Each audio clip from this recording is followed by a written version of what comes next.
Hello everyone, I welcome you all on the learning platform of Super Diamond Knowledge in the video lecture series of Solving HTET TZT English Previous Year Question Papers. Today we are going to do the detailed analysis of the 60 questions of subject specific, that is TZT English.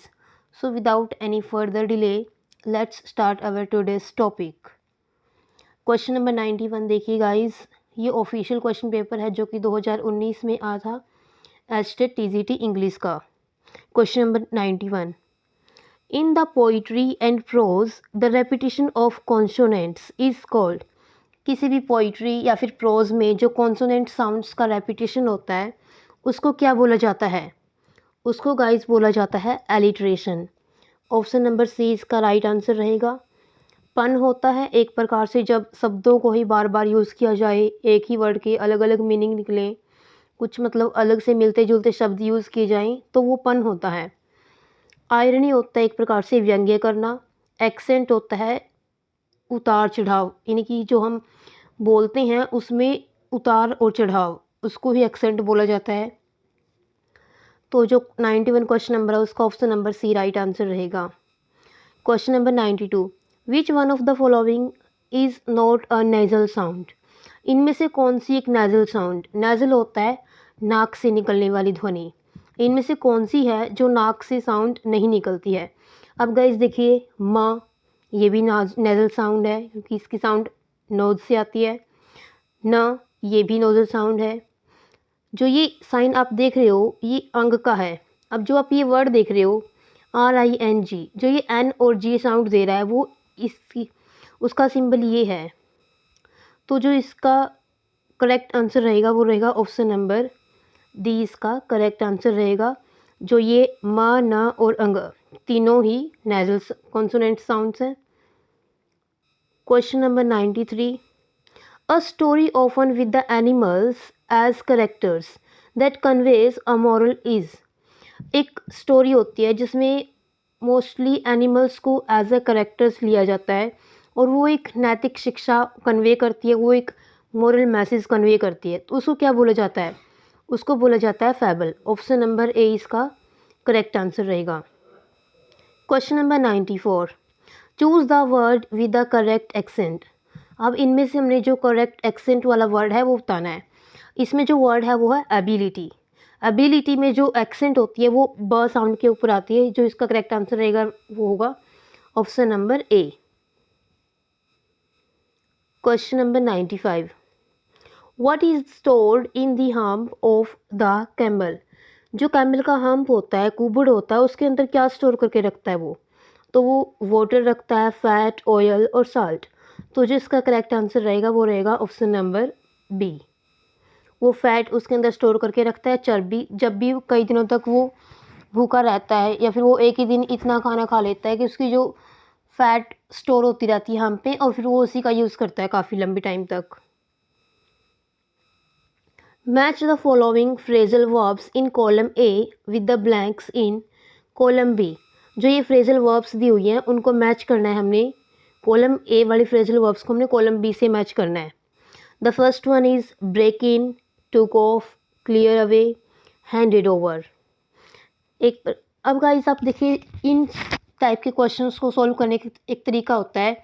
यदि आपको इनमें से एक का भी answer exactly पता है तो आप इसको आसानी से सॉल्व कर सकते हो। ब्रेक इन का मतलब क्या होता है? एक प्रकार से तोड़ देना। अब देखिए guys, he dash the box, a plain dash, if the door is locked, यदि दरवाज़ा लॉक्ड है उस पर ताला लगा हुआ, I will try to break in, तो मैं इसे तोड़ने की कोशिश करूँगा। जो ऑप्शन ए का आंसर रहेगा सी। अब next took off. Took off होता है उड़ान भरना, अ प्लेन टुक ऑफ, तो जो सेकंड है वो बी के साथ मैच करेगा। Clear away, I will help you to clear away the disease, जो ये बर्तन साफ करने में तुम्हारी हेल्प करूँगा, जो सी का है वो डी रहेगा। हैंडेड ओवर होता है एक प्रकार से दे देना, ही हैंडेड ओवर द बॉक्स। अब गाइस आप देख सकते हो आसानी से इसके आंसर वन का सी। वन का सी किस में? सिर्फ ऑप्शन नंबर वन में ही वन का सी है। तो इसका जो करेक्ट आंसर रहेगा वो होगा option number A. Question number 97 देखिएगा, इस ध्यान से पढ़िए क्वेश्चंस को। This made Taro sadder than ever. Taro को इस चीज़ ने और भी ज़्यादा उदास बना दिया। तो वो क्या चीज़ थी जिसने तारो को उदास बना दिया? ये गाइस 6th क्लास की एनसीईआरटी की इंग्लिश की बुक से है क्वेश्चन। यानी कि आपको इन क्वेश्चन पेपर्स को देखने से पता चल जाएगा कि आपको एनसीईआरटी पढ़ना कितना ज़रूरी है, कि वो एग्ज़ाम में कितना वेटेज रखती है। और एचटेट दिसंबर 2023 में तो BSEH board of school education Bhiwani Haryana ने एक क्लियर सब्जेक्ट हमारे हाथों में दे दिया है कि हमने ये सब्जेक्ट पढ़ना है। और उसमें बिल्कुल क्लियर लिखा हुआ है कि आपको 6 to 10th एनसीईआरटी पढ़नी ही है, जिससे आपको ये प्रीवियस ईयर क्वेश्चन पेपर देख के अंदाज़ा हो जाएगा कि किस प्रकार के क्वेश्चन आपको पूछे जाएंगे। सो क्वेश्चन नंबर 97 देखिए guys. This made Taro sadder than ever. This refer to, किस चीज़, वो क्या चीज़ थी जिसने तारों को उदास कर दिया? A strong wind that began to blow, एक तेज हवा का झोंका जो बह रहा था। तारोज फादर्स ओल्ड एज, तारों के पिता की जो बूढ़ी उम्र थी उस चीज़ ने। Taro's inability to buy expensive sake for his father, तारों की जो अक्षमता थी एक्सपेंसिव महंगा साके खरीदने की उसके पिता के लिए उस चीज़ ने। या फिर to purchase a new house. So जो इसका करेक्ट आंसर रहेगा वो रहेगा ऑप्शन नंबर सी। वो तारो जो असमर्थ था कि वो अपने पिता के लिए एक्सपेंसिव सेक खरीद सके। क्वेश्चन नंबर 98 देखिए guys. Where was Kalpana Chawla born? Kalpana Chawla का जन्म कहाँ हुआ था? ये तो नॉर्मल सा जीके का क्वेश्चन है। कल्पना चावला का जन्म करनाल हरियाणा में हुआ था, तो ऑप्शन नंबर 20 का राइट आंसर रहेगा। और वैसे ये एनसीईआरटी की एक 6 to 10th क्लासेस में से एक बुक है, उसमें ये चैप्टर आया हुआ है कल्पना चावला के बारे में, तो उससे ये क्वेश्चन आया हुआ है। क्वेश्चन नंबर 99 देखिए। Identify the initial consonant sound. Initial होता है प्रारंभिक, यानी कि शुरू में आने वाली कॉन्सोनेंट साउंड को हमने आइडेंटिफाई करना इन द फॉलोइंग वर्ड्स। जो ये 3 वर्ड हैं चिन, चैट, चेस्ट, इनमें जो सबसे पहले इनिशियल कॉन्सोनेंट साउंड आ रही है वो कौन सी है, उसका सिंबल क्या है? सो गाइज इसका जो ऑप्शन रहेगा वो रहेगा ऑप्शन नंबर ए। च को ऐसे लिखा जाता है सिंबॉलिक फॉर्म में, ये जह, ये कह और ये भी क का ही एक प्रकार से सिंबल है। तो च का जो करेक्ट साउंड होगी, कॉन्सोनेंट सिंबल होगा, वो होगा option number A. Question number 100 देखिए guys. Choose the correct alternative for the following sentence. इस सेंटेंस के लिए हमने करेक्ट अल्टरनेटिव देखना है। ही मस्ट स्टॉप स्मोकिंग, उसे स्मोकिंग छोड़ देनी चाहिए। Smoking must be stopped by him. अब इसको देखते हैं हमको पता चल रहा है कि हमको एक्टिव वॉइस से पैसिव वॉइस में इसको कन्वर्ट करना है। और जो ऑब्जेक्ट होता है उसको सब्जेक्ट की जगह लेके आते हैं, उसके बाद हेल्पिंग वर्ब, फिर मेन वर्ब और फिर ऑब्जेक्ट। तो गाइज इसमें आपको अच्छे से पता है कि जो सब्जेक्ट है वो ही है, must as a modal verb है, इसमें स्टॉप मेन वर्ब है और स्मोकिंग इसमें जो ऑब्जेक्ट के रूप में यहाँ पे यूज़ हुई है। तो इसका जो करेक्ट आंसर रहेगा वो रहेगा option number A. Smoking stopped by him, smoking was stopped by order, smoking should be stopped, ये तीनों ही ऑप्शन इसके गलत हो जाएंगे। ऑप्शन नंबर ए इसका करेक्ट आंसर रहेगा। क्वेश्चन नंबर 101 देखिए गाइज। अब इसमें हमने ये पैसेज पढ़ना है और उस पैसेज को पढ़ने हमने क्वेश्चंस के आंसर्स देने हैं। So guys let's read this passage. Those responsible for teaching young people have resorted in different periods of history to a variety of means for making their pupils learn। अब उन्होंने इतिहास में वो बता रहे हैं कि बच्चों को कैसे एजुकेट किया जाता था, किस प्रकार से इतिहास के अलग अलग कालखंडों में अलग अलग साधन यूज किए जाते थे उनके बच्चों को शिक्षित करने के लिए, मतलब पुराने टाइम में बच्चों को कैसे शिक्षा दी जाती थी उसके बारे में इस पैसेज में बताया गया है। नेक्स्ट है guys, the earliest of these was the threat of punishment. इनमें सबसे पहली थी वो थी थ्रेट ऑफ पनिशमेंट, मतलब बच्चों को सबसे पहले पनिशमेंट का डर दिया जाता था और फिर उनको पढ़ाया जाता, which meant that the pupil who was slow. इसका मतलब ये था कि जो भी प्यूपिल स्लो था, केयरलेस था, inattentive, risked either physical chastisement or the loss of some expected privilege और treat.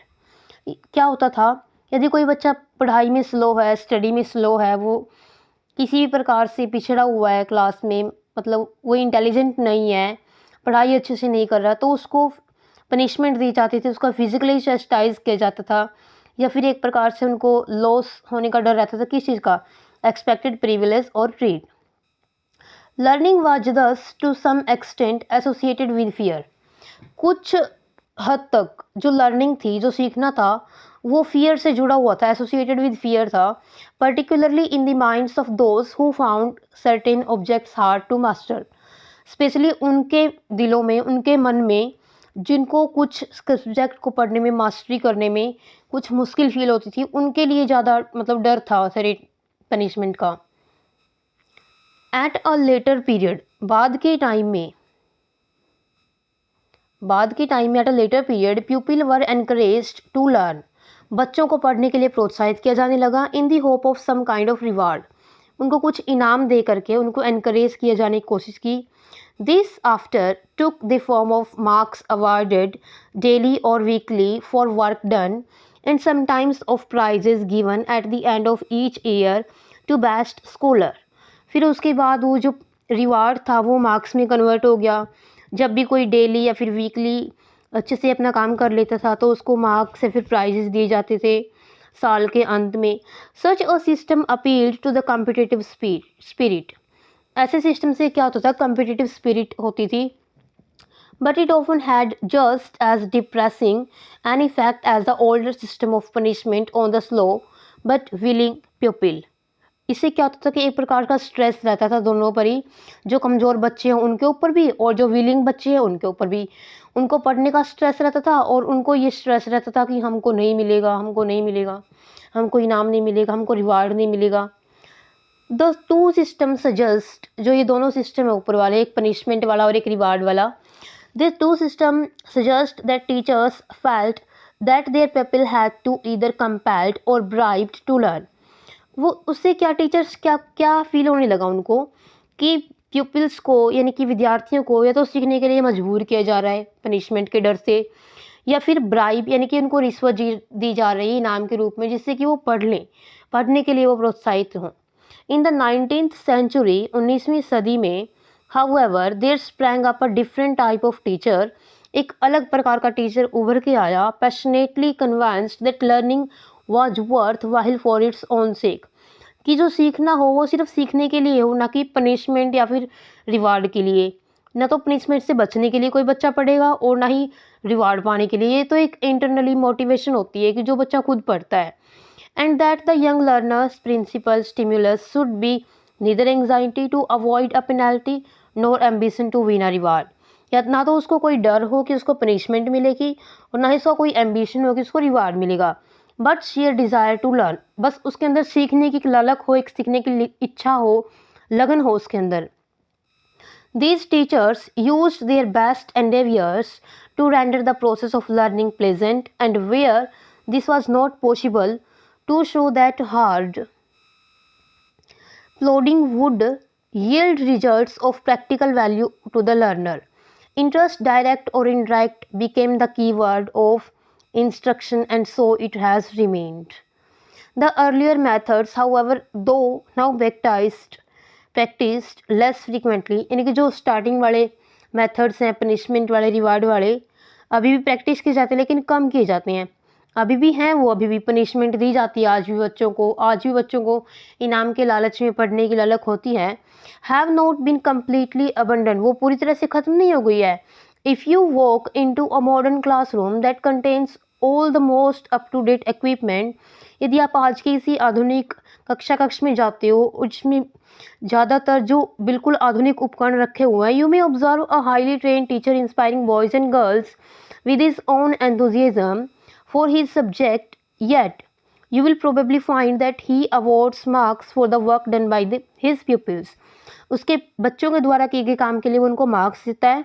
and you will certainly find that the careless and inattentive pupils is liable to be punished. जो कमज़ोर बच्चे होते हैं पढ़ाई में उनको आज भी पनिशमेंट दी जाती है। सो गाइस, ये था पैसेज। अब इस पैसेज को पढ़ के हम क्वेश्चंस को आंसर करने की कोशिश करते हैं। The earliest method of making people learn was through, जो सबसे पुराना मेथड था बच्चों को पढ़ाने का वो कौन सा था? लव, प्यार से, थ्रेट ऑफ पनिशमेंट, पनिशमेंट के डर से, रेपिटेशन, पुनरावृत्ति करके, रोट या फिर रट करके। तो हमको पता है, पैसेज को पढ़ने से हमको पता चल चुका है कि वो था सबसे पहले जो था threat of punishment. Option number B इसका करेक्ट आंसर रहेगा। Question number 102, In which century did the type of teacher generate that said learning was worthwhile for its own sake? कौन सी सदी थी वो जब लर्निंग को सीखने के लिए, इसको सीखने के लिए भी जो सीखना वो सिर्फ सीखने के लिए हो। A type of teacher generate, एक प्रकार का टीचर जनरेट हुआ, दैट सेड, जिसने कहा कि learning was worthwhile for its own sake, कि सीखना सिर्फ सीखने के लिए ही हो, ना कि पनिशमेंट के डर से या फिर रिवार्ड के लालच में, इनाम के लालच में। तो जो इसका करेक्ट आंसर रहेगा वो रहेगा option number B, 19th century. Question number 100 का option number B correct answer रहेगा। क्वेश्चन नंबर 103 देखिए guys, what does the word encourage mean? Encourage का मतलब क्या होता है? To motivate, to mentally support, बिल्कुल इसका ऑप्शन नंबर ए ही करेक्ट आंसर रहेगा। टू किल, मार देना। टू स्नब, एक प्रकार से उसको लालच देना। टू आस्क फेवर, हक मांगना, बिल्कुल भी नहीं। जो करेक्ट आंसर रहेगा वो रहेगा option number A. Question number 104, choose the correct passive of the sentence. हमने पैसिव में इसको कन्वर्ट करना है। He looked after the children well, उसने बच्चों की अच्छे प्रकार से केयर की। The children were looked well, बिल्कुल भी नहीं, क्योंकि इसमें जो लुक्ड के साथ आफ्टर प्रपोजिशन भी आई है, और जो लुक्ड के साथ आफ्टर प्रपोजिशन है वो हमको सिर्फ ऑप्शन नंबर बी में ही दिख रहा है। ऑप्शन नंबर बी इसका करेक्ट आंसर रहेगा। Which of the following word does not take IES to form a plural? इनमें से कौन सा वर्ड है जिसमें IES नहीं लगेगा यदि हम उसको प्लूरल बनाएंगे? तो फैमिली है, उसमें भी हम Y को रिमूव करके IES यूज़ करते हैं to make it plural. Valley जो वर्ड है उसमें हम सिर्फ S लगाते हैं to make it plural. So जो इसका क्वेश्चन आंसर रहेगा वो रहेगा ऑप्शन नंबर बी। बाकी रिस्पॉन्सिबिलिटी में IES लगता है, ब्यूटी में भी Y रिमूव करके IES लगता है। ऑप्शन नंबर बी इसका करेक्ट आंसर रहेगा। क्वेश्चन नंबर 106 देखिए guys, choose the correct phonetic transcription of the word school. School की हमने करेक्ट फोनेटिक ट्रांसक्रिप्शन बताने क्या होगी, तो वो रहेगी ऑप्शन नंबर ए। ये आपको फोनेटिक्स के सभी सिंबल्स अच्छे से लर्न करने पड़ेंगे, तब आपको आएगी, और वो बिल्कुल बेसिक फोनेटिक्स ट्रांसक्रिप्शन देंगे, कोई ज़्यादा हाई नहीं आएगी। बट PCT में आपको थोड़ा हाई लेवल की करनी पड़ेगी, स्ट्रेस और एक्सेंट वगैरह भी। Choose the right alternative to fill the blank. हमने एक राइट अल्टरनेटिव बताना है to fill this blank. Dash the book I returned it to the library. Book को पढ़ने के बाद मैंने उसको लाइब्रेरी में रिटर्न कर दिया। रीडिंग द बुक, बिल्कुल भी नहीं। हैविंग रेड, तो ऑप्शन नंबर बी इसका करेक्ट आंसर रहेगा। बुक पढ़ने के बाद मैंने इसे लाइब्रेरी में मोड़ दिया, रिटर्न कर दिया। Having read the book I returned it to the library. Question number 108 देखिए guys, identify the underlined word in the given sentence. अब जो सेंटेंस में अंडरलाइंड वर्ड है, children love making mud castle, बच्चों को मिट्टी के खिलौने बनाना पसंद है, तो इसका जो रहेगा बनाना। अब जो मेकिंग का हिंदी में ट्रांसलेट करते हैं, अगर लास्ट में ना साउंड आ रही है बनाना, तो वो जेरंड होता है। ऑप्शन नंबर सी इसका करेक्ट आंसर रहेगा। फर्स्ट फॉर्म प्लस ING इसका स्ट्रक्चर होता है। क्वेश्चन नंबर 109 देखिए guys, which of the following sentences has a gerund phrase. इनमें से किस में जीरंड फ्रेज है? मैंने जैसे कि प्रीवियस क्वेश्चन में आपको बताया है कि जिसमें भी ना की साउंड आए तो वहीं पर जीरंड होता है। सी एन्जॉयज प्लेइंग टेनिस, उसे टेनिस खेलना पसंद है। अभी इसमें ही है, ऑप्शन नंबर ए ही इसका करेक्ट आंसर रहेगा। The children come running to meet, बच्चे दौड़ते हुए आए। वी सुन गॉट टॉकिंग, हम बातें करते हुए मिलेंगे। सी सेट स्माइलिंग एट मी, वो मुझ पे मेरे ऊपर स्माइलिंग करते हुए बैठ गई, मुस्कुराते हुए बैठ गई। तो ऑप्शन नंबर ए ही इसका करेक्ट आंसर रहेगा। क्वेश्चन नंबर 110 देखिए guys, choose the correct spelling. हमने करेक्ट स्पेलिंग बतानी है आइकोनोक्लास्टिक की। आइकोनोक्लास्टिक की सही स्पेलिंग होती है ICONOCLASTIC। ऑप्शन नंबर डी इसका करेक्ट आंसर रहेगा, आइकोनोक्लास्टिक। आइकोनोक्लास्टिक का मतलब होता है एक प्रकार से जो रूढ़ियों को तोड़ता है, यानी कि मूर्ति भंजक होता है एक प्रकार से, जो अंधविश्वास को बिल्कुल भी नहीं मानता, अंधभक्ति को बिल्कुल भी नहीं मानता। क्वेश्चन नंबर 111 देखिए guys, filling the blanks with the suitable determiner. हमने एक सूटेबल डेटर्मिनर इसके अंदर फिल करना है। Could I have dash cup of tea coffee, sorry, could I have dash cup of coffee, क्या मुझे एक दूसरा कप मिल सकता है कॉफ़ी का। अदर बिल्कुल भी नहीं, अनदर, अनदर इसमें आए क्योंकि एन अदर, एक और कप मांग रहे हैं वो कॉफ़ी का, तो ऑप्शन नंबर बी इसका करेक्ट आंसर रहेगा। Question number 112, insert the appropriate model in the blank. हमने एक अप्रोप्रिएट मॉडल इसके अंदर फिल करना है। You dash not ask for more money now, तुम्हें अब और पैसों के लिए नहीं पूछना चाहिए या फिर नहीं मांगनी चाहिए। प्रोहिबिशन हमने इसमें लगाना है। प्रोहिबिशन बिल्कुल प्रतिबंध है कि हाँ नहीं मांगने हैं, तो प्रोहिबिशन के लिए हमेशा मस्ट यूज होता है। ऑप्शन नंबर ए इसका करेक्ट आंसर रहेगा। You must not ask for more money now, अब तुम्हें और पैसों के लिए बिल्कुल भी नहीं पूछना चाहिए। क्वेश्चन नंबर 113 देखिए guys, who is the writer of the book a brief history of time. A brief history of time book के राइटर का नाम पूछा गया गाइस इसके अंदर। क्वेश्चन नंबर 113 का देखिए गाइस क्या आंसर रहेगा। Option number D, Stephen Hawking इसके ऑथर हैं और ये 8th क्लास की एनसीईआरटी इंग्लिश की बुक्स एक चैप्टर है, अ विजिट टू कैम्ब्रिज, उसके अंदर इस बुक का नाम आया है, इस बुक का जिक्र आया है और वहीं से हमको इसका पता चलता है कि जो इसके ऑथर हैं वो हैं Stephen Hawking. Question number 114, I was very tired this morning, मैं इस सुबह बहुत थका हुआ था। आई कुड नॉट, मैं नहीं उठ सका। Get on in, get by, get up, तो गेट अप इसका करेक्ट आंसर रहेगा। Option number C. Question number 115 देखिए guys, a person who loves books is called, एक आदमी जिसको बुक्स से प्यार होता है तो उसको क्या बोलते हैं, उसको बोलते हैं बिब्लियोफाइल। ऑप्शन नंबर सी इसका करेक्ट आंसर रहेगा गाइस। और जो ये होता है एंटिक्वेरियन होता है, एक प्रकार से जो एंटिक पीस रखता है अपने पास, एंटिक बुक्स रखता है, वो बुक्स रखता है जो जिनका मिलना दुर्लभ होता है एक प्रकार से, उसको एंटिक्वेरियन बोलते हैं। और न्यूमिस्मैटिस्ट होता है गाइस एक वो आदमी जो कि कॉइन्स या फिर मेडल्स इकट्ठे करता है। फिलेटलिस्ट होता है गाइस जो स्टैम्प कलेक्टर होता है, डाक की टिकट इकट्ठा करता है, उसको न्यूमिस्मैटिस्ट बोलते हैं, सॉरी फिलेटलिस्ट बोलते हैं। और न्यूमेटमिस्ट जो कॉइन्स इकट्ठे करता है। क्वेश्चन नंबर 116 देखिए guys, the poem the last bargain is written by. Question number 116 का जो करेक्ट आंसर रहेगा वो रहेगा option number C, Rabindranath Tagore की लिखी हुई ये पोइम द लास्ट बारगेन, और ये 6th क्लास की एनसीईआरटी की इंग्लिश की बुक में है। क्वेश्चन नंबर 117 देखिए guys, the poem the road not taken was written by. ये क्वेश्चन गाइस हमने प्रीवियस वीडियो में भी डिस्कस किया जो कि 2018 में टीजीटी इंग्लिश के पेपर में पूछा गया था, the road not taken.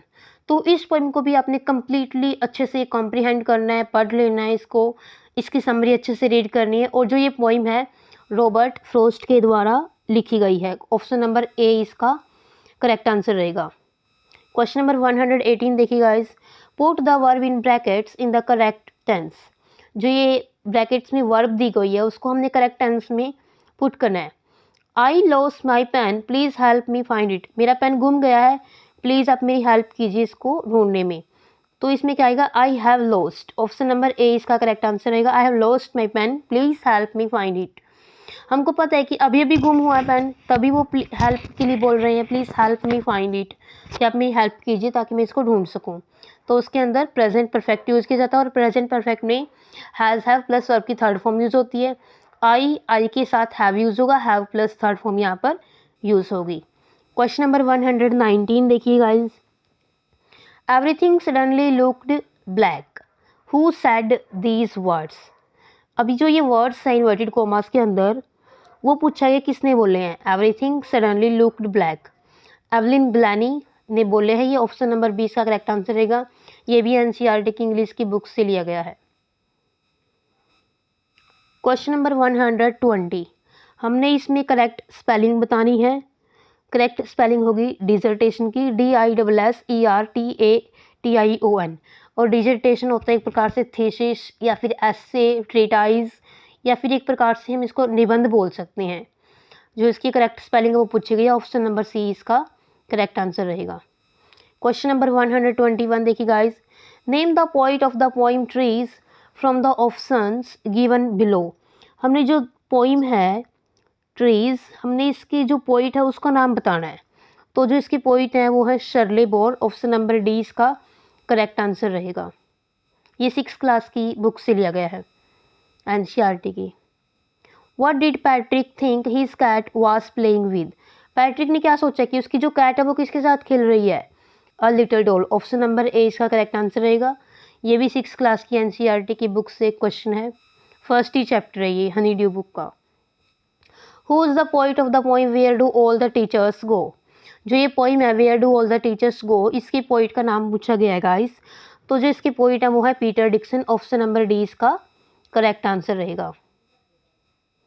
Question number 124 देखिए guys. Match the phrases in the column A with their meaning in column B. Column A में जो दी गई है फ्रेजल वर्ब्स उनको हमने कॉलम बी से मैच करना है। Let's read all these. Set aside, set aside होता है एक तरफ रख देना या फिर सेव करके रख लेना कोई चीज़। Set down, set out, set out होता है किसी यात्रा के लिए बाहर जाना, कोई जर्नी स्टार्ट करना। तो गाइज सी का हमको पता लग गया, सी का थर्ड का डी आएगा और हमको एक ही ऑप्शन से हमारा आंसर हम अच्छे से निकाल सकते हैं। थर्ड का डी हम देख लेते हैं वो किस ऑप्शन में है।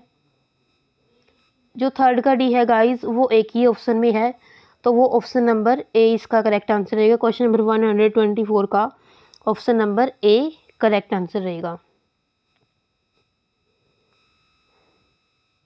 सेकंड का सी सेट डाउन, सेट डाउन होता है राइट और रिकॉर्ड, कुछ लिख के रख लेना है फिर कोई चीज़ रिकॉर्ड करना। सेट आउट होता है स्टार्ट ऑन अ जर्नी और सेट इन होता है begin and seem likely to continue. तो ऑप्शन नंबर ए इसका करेक्ट आंसर रहेगा। क्वेश्चन नंबर 125 देखिए guys. Which hill station does the author describe in the story a short monsoon diary? जो ये short monsoon diary है इसमें जो author है वो किस हिल स्टेशन का वर्णन करता है? तो मसूरी का करता है। ऑप्शन नंबर डी इसका करेक्ट आंसर रहेगा। क्वेश्चन नंबर 126 देखिए guys. Choose the antonym of the word careless. Careless word का हमने एंटोनिम यानी कि अपोजिट मीनिंग वाला वर्ड बताना है। केयरलेस होता है बिल्कुल जिसको कोई चिंता नहीं है, और केयरफुल होता है जो चिंतित रहता है, मतलब एक प्रकार से ध्यान रखता है। केयरलेस बेपरवाह, लापरवाह, और केयरफुल होता है बिल्कुल सचेत, कोशिश। तो ऑप्शन नंबर ए इसका करेक्ट आंसर रहेगा। Question number 127 choose the correct active voice of the sentence given below.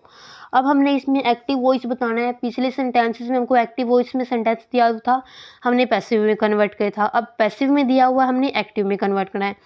My pocket has been picked, मेरी पॉकेट पिक्ड हो चुकी है, मतलब किसने मेरी पॉकेट मार लिया है। Someone has picked my pocket, किसने मेरी पॉकेट मार लिया है। पिक्ड वाज माई पॉकेट, बिल्कुल गलत, स्टार्टिंग में हमने मेन वर्ब दे दी गई। अब क्वेश्चन फॉर्म में तो कभी भी नहीं आता वो।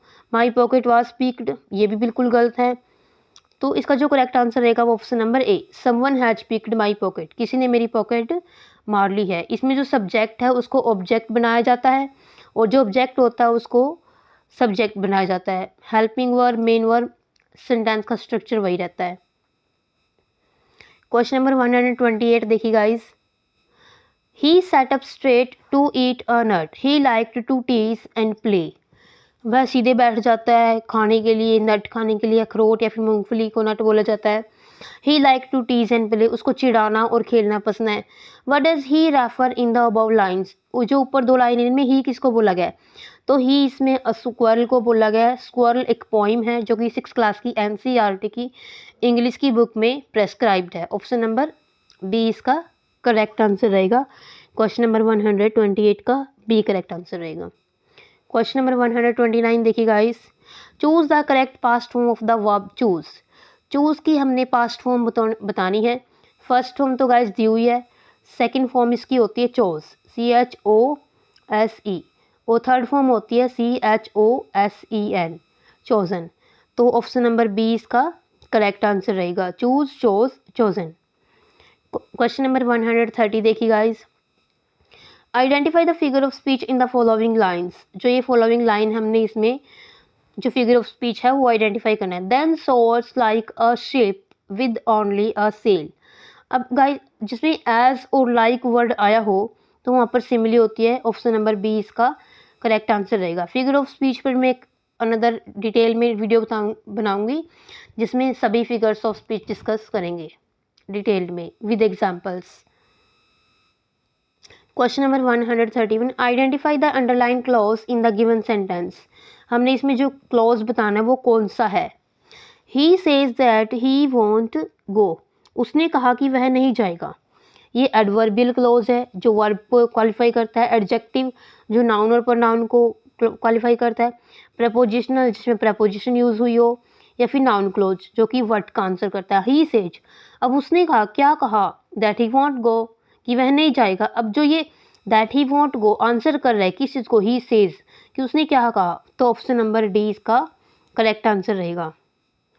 क्वेश्चन नंबर 132 देखिए guys, we can dash eat now, हम अभी खा सकते हैं, डैश आफ्टर द शो, या फिर शो के बाद। इट्स अप टू, ये तुम्हारे ऊपर है, हम अभी भी खा सकते हैं या फिर बाद में भी।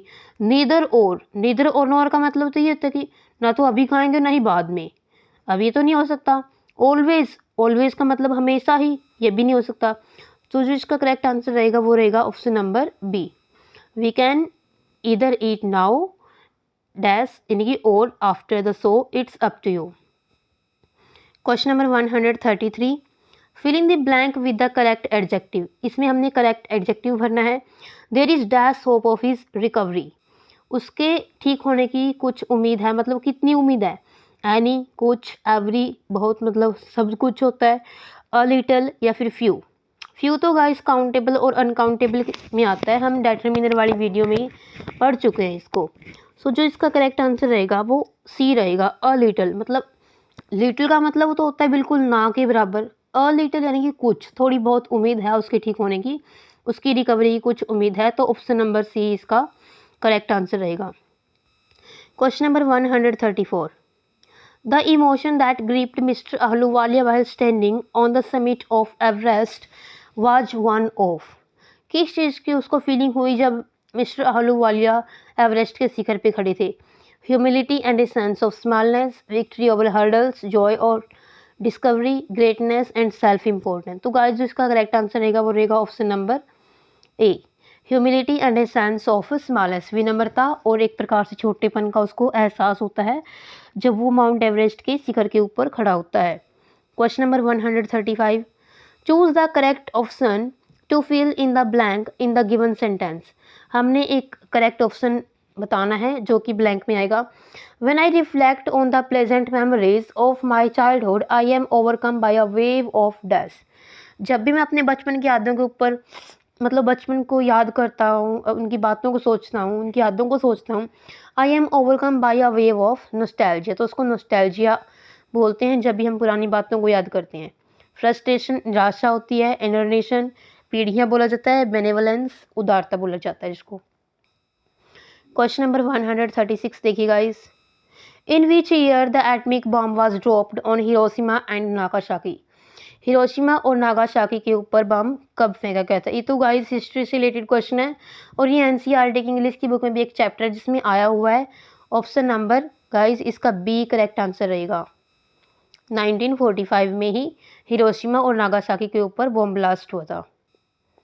क्वेश्चन नंबर 136 देखिएगा, 37 देखिए guys, who is the only woman in the world who has scaled mount Everest twice, पूरे संसार में से कौन सी महिला है इकलौती जिसने माउंट एवरेस्ट की चढ़ाई 2 बार की है, मतलब 2 बार वो वहाँ पर चढ़ी है। तो वो एक ही guys, Santosh Yadav. Option number C इसका करेक्ट आंसर रहेगा। Question number 138, What is the one thing that the child does not wish to become in the poem vocation? जो ये पोइम वोकेशन है रविंद्रनाथ टैगोर की लिखी हुई, उसमें कभी क्या बनने की इच्छा नहीं करता है। होकर, बिल्कुल सही, वो बनना चाहता है, उसकी विश होती है कि वो होकर बने। गार्डनर, गार्डनर भी वो बनना चाहता है। वॉचमैन भी वो बनना चाहता है, बट वो टेलर नहीं बनना चाहता। तो ऑप्शन नंबर डी उसका करेक्ट आंसर रहेगा। क्वेश्चन नंबर 139 देखिए guys, fill in the blank with the correct option. My friend lost his chemistry book, मेरे फ्रेंड की केमिस्ट्री की बुक गुम गई है। Now he doesn't know dash to do and dash to look for it, कि वो क्या करे या फिर उसको कहाँ देखे। तो फर्स्ट जो ब्लैंक है उसमें वर्ट आएगा और सेकंड है where. My friend lost his chemistry book, now he doesn't not what to do and where to look for it. Option number A इसका करेक्ट आंसर रहेगा। क्वेश्चन नंबर 140 देखिए guys, match the phrasal verbs in the column A with their meaning in column B. जो column A में phrasal verb दी गई है उनको हमने column B से मैच करना है। लुक इनटू होता है गाइस इन्वेस्टिगेट करना, जांच पड़ताल करना। लुक अप टू होता है अप टू, लुक अप इनके ऊपर की तरफ देखना। हम किसी के ऊपर की तरफ कब देखते हैं? जब हम उसको एडमायर करते हैं, उसकी रिस्पेक्ट करते हैं। लुक आउट होता है guys be careful and be aware. Look down on, जब भी किसी की तरफ हम नज़रें नीचे करके देखते हैं तो होता है डिस्पाइज, यानी कि घृणा से देखना। अब आप ऑप्शन से अंदाजे लगा सकते हो। फर्स्ट का डी ऑप्शन नंबर ए में है, सेकंड का ए, थर्ड का बी एंड फोर्थ का सी। तो ऑप्शन नंबर ए इसका करेक्ट आंसर रहेगा। Question number 141, if the rebel in the poem the rebel has a dog for a pet what is everyone else likely to have. जो ये poem है the rebel, ये 6th class की NCERT की English की book में है। और इसमें जो रेबल का मतलब ही क्या होता है? जो विरोधी है। मतलब अगर दूसरे यूनिफॉर्म डाल के आएंगे स्कूल में तो वो फैंसी ड्रेस डाल के आएगा, यदि दूसरे फैंसी ड्रेस डाल के आएंगे तो वो यूनिफॉर्म डाल के आएगा, यदि दूसरे कैट रखेंगे तो वो डॉग रखेगा, यदि दूसरे डॉग रखेंगे तो वो कैट रखेगा। यदि देखो the rebel has a dog for a pet, यदि रेबल के पास डॉग है तो बाकियों के पास क्या होगा? कैट होगी। ऑप्शन नंबर बी इसका करेक्ट होगा आंसर। द रेबल, इसके नाम से ही पता चल रहा है ये विरोधी होता है, यानी कि जैसा दूसरे करते उसका अपोजिट बिल्कुल ये करता है। Question number 142, a very large and powerful wave caused by earthquake under the sea is called. समुद्र के नीचे बड़ी शक्तिशाली लहर होती है, उसको क्या बोला जाता है? उसको बोला जाता है a tsunami. Option number B इसका करेक्ट आंसर रहेगा। और ये 8th क्लास की एनसीईआरटी की इंग्लिश की बुक से एक चैप्टर है, उससे ये क्वेश्चन पिक किया गया है। क्वेश्चन नंबर 143 देखिए guys, choose the incorrect use of the prefix post. जो प्रेफिक्स यानी कि आगे लगता है, जो प्रेफिक्स बोलते हैं, जो सफिक्स है वो पीछे लगता है। हमने जो गलत यूज़ हुआ है हमने उसको बताना है। पोस्ट स्क्रिप्ट बिल्कुल सही है, पोस्ट डेट ये भी बिल्कुल सही है, पोस्टपोन ये भी बिल्कुल सही है। बट पोस्टिंग, इसमें post plus first form plus ING आया है, ये कोई भी प्रेफिक्स इसमें सही से यूज़ नहीं हुआ। तो ऑप्शन नंबर डी इसका करेक्ट आंसर रहेगा गाइस। नेक्स्ट क्वेश्चन देखिए guys, question number 144, fill in the blank with the correct option. एक करेक्ट ऑप्शन से हमने जो ये ब्लैंक है वो फिल करना है। Would you like milk in your coffee? Yes please. अब इन्होंने पूछा है क्या तुम अपनी कॉफ़ी में दूध लेना पसंद करोगे? यस प्लीज, हाँ मुझे करूँगा पसंद। फ्यू एंड फ्यू, ये तो गाइस काउंटेबल और अनकाउंटेबल के साथ आता है। अब रही बात लिटिल और अ लिटिल की, लिटिल तो बिल्कुल ना के बराबर होता है, तो एक ही ऑप्शन बचता है। ऑप्शन नंबर डी इसका करेक्ट आंसर रहेगा a little. Yes please a little, यानी कि थोड़ा सा ही दूध मैं अपनी कॉफ़ी के अंदर लेना चाहूँगा। Question number 145, identify the figure of speech in the following sentence. इस सेंटेंस में अपने किसी फिगर ऑफ स्पीच को आइडेंटिफाई करने कि उसमें कौन सी फिगर ऑफ स्पीच है। Curses are like chickens they come home to roost. अब गाइस इसमें आप देख सकते हो कि लाइक वर्ड यूज़ हुआ है। एज और लाइक जहाँ पर भी आपको दिख जाए तो वहाँ पर सिमिली होती है। तो क्वेश्चन नंबर 145 का जो करेक्ट ऑप्शन रहेगा वो रहेगा option number A, simile. Question number 146, where does the snake disappear in the poem the snake trying. जो पोइम है द स्नेक ट्राइंग, उसमें जो सांप है वो कहाँ पे छिप जाता है गाइस, ये पूछा गया है। अमंग द वुड्स, जंगलों में, गार्डन में, रिपल्स में या फिर हाउस में। ऑप्शन नंबर सी इसका करेक्ट आंसर रहेगा, रिपल्स में वो छिप जाता है। ये भी एनसीईआरटी की से बुक है, उससे लिया गया चैप्टर है, उसमें से ही पूछा गया क्वेश्चन है। Question number 147, identify the function of the underline word in the sentence. हमने इस में जो अंडरलाइन वर्ड है उसको बताना है कि उसका क्या फंक्शन है, किस रूप में वो यहाँ पर आया है। नाउन के रूप में, एडवर्ब के रूप में, एडजेक्टिव के रूप में या फिर जीरंड के रूप में वो यहाँ पे आए। तो सून आफ्टर, दे अराइव्ड सून आफ्टर, वो जल्दी आ जाएंगे, तो वो वर्ब को क्वालिफाई कर रहा है। तो ऑप्शन नंबर बी इसका करेक्ट आंसर रहेगा। जो वर्ब को क्वालिफाई करे वो एडवर्ब होती है, और जो नाउन और प्रोनाउन को क्वालिफाई करे वो एडजेक्टिव होता है। Choose the correct plural form of the noun dwarf. जो ड्वार्फ जिसका हिंदी में मीनिंग बोना होता है, तो उसमें हम एफ रिमूव करके वी ई एस लगा देते हैं ऑप्शन नंबर ए इसका करेक्ट आंसर रहेगा। Question number 149, choose the correct option for the underlined words. हमने जो ये अंडरलाइन वर्ड है बताना है कि क्या है इस सेंटेंस में। जीरंड है, पार्टिसिपल है, द इन्फिनेटिव है या फिर वर्ब है। गाइस ये द इन्फिनेटिव क्योंकि इसके साथ टू प्लस वर्ब की फर्स्ट फॉर्म इसका स्ट्रक्चर है, तो ऑप्शन नंबर सी इसका करेक्ट आंसर रहेगा। Question number 150, this is the last question. Choose the correct option of the following sentence. Bring me a glass of milk said the swami to the villagers. मेरे लिए एक दूध का गिलास ले आइए, स्वामी ने कहा विलेजर्स से। The Swami asked the villagers to bring him a glass of milk. The swami wanted a glass of milk, ये तो बिल्कुल भी नहीं होगा क्योंकि साथ में विलेजर्स भी आना चाहिए। द विलेजर्स ऑफर्ड, अब विलेजर्स ने अपने आप थोड़ी ऑफर किया था, उसने तो मांगा था। The Swami told the villagers to get him a glass of milk, बताया भी नहीं था, बिल्कुल भी नहीं। The Swami asked the villagers, तो ऑप्शन नंबर ए इसका करेक्ट आंसर रहेगा।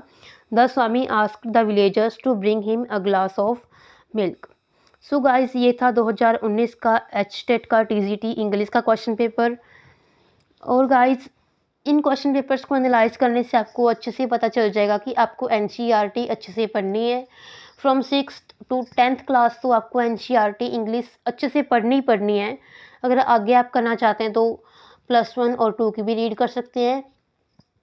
और एचटेट दिसंबर 2023 के सिलेबस में उन्होंने साफ लिखा है कि जो डिफ़िकल्टी लेवल है वो अप टू यूजी लेवल भी उसको लेके जा सकते हैं। अंडर ग्रेजुएट क्लासेस में भी वो क्वेश्चंस आपको पुट कर सकते हैं। ग्रामर आपको बिल्कुल अच्छे से करनी है। जो पार्ट्स ऑफ स्पीच है, मॉडल ऑक्सिलियरीज हैं, ग्रामर के कुछ टॉपिक इसी चैनल पर आपको प्लेलिस्ट बनी हुई है, वहाँ पर मिल जाएंगे और उनके लिंक आपको डिस्क्रिप्शन में भी दिए जाएंगे। सो गाइस आज की हमारी ये वीडियो थी।